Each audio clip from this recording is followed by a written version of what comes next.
नाही, याच्याबद्दल एक मुख्यमंत्र्यांकडे आम्ही डिपार्टमेंटच्या वतीनं विनंती केलेली आहे की या चक्राकारमधून महसूल विभागातनं गडचिरोलीच नाही तर आदिवासी भागातल्या लोकांना वगळा आणि सकारात्मक निर्णय त्याच्यामध्ये होईल. कारण काय आहे की या भागामध्ये डॉक्टर्स यायला तयार होत नसतात आणि अशा वेळेला इथे काम करणारे जे लोक आहेत त्या सगळ्या लोकांना जर काही सर्व्हिसेस आपण दिल्या तर त्याचा फायदा होतो. त्यामुळे निश्चितपणे याच्यामध्ये पुढच्या 15 दिवसांमध्ये राज्य शासनाच्या वतीने एक सकारात्मक निर्णय होईल.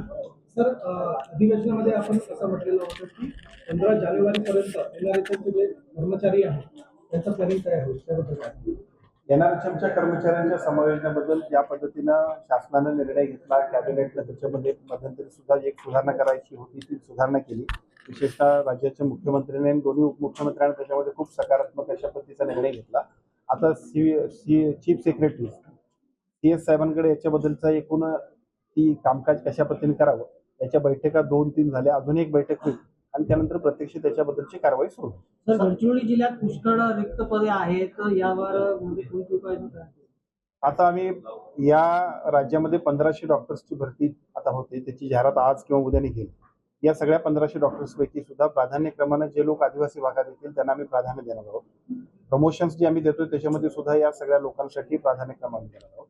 त्याच्याबरोबरीने इथं काम करणाऱ्या लोकांना जे दुर्गम भागात आदिवासी भागात काम करतात त्यांना इन्सेंटिव्ह देणं, हार्डशिप अलाउन्स देणं, या सगळ्यांच्या माध्यमातून गडचिरोलीच नव्हे तर आदिवासी भागामध्ये, ग्रामीण भागामध्ये, डोंगरी भागामध्ये एकही डॉक्टर अथवा स्टाफ अपूर्ण असू नये यासाठीचं एक चांगलं नियोजन टाइम टेबल प्रमाणे आपण केलंय आणि त्याचा रिझल्ट आपल्याला पुढच्या टप्प्यात लक्षात येईल. बाहेर बदली केले गेली होती कोकणात वगैरे तोच प्रश्न त्यांनी विचारला.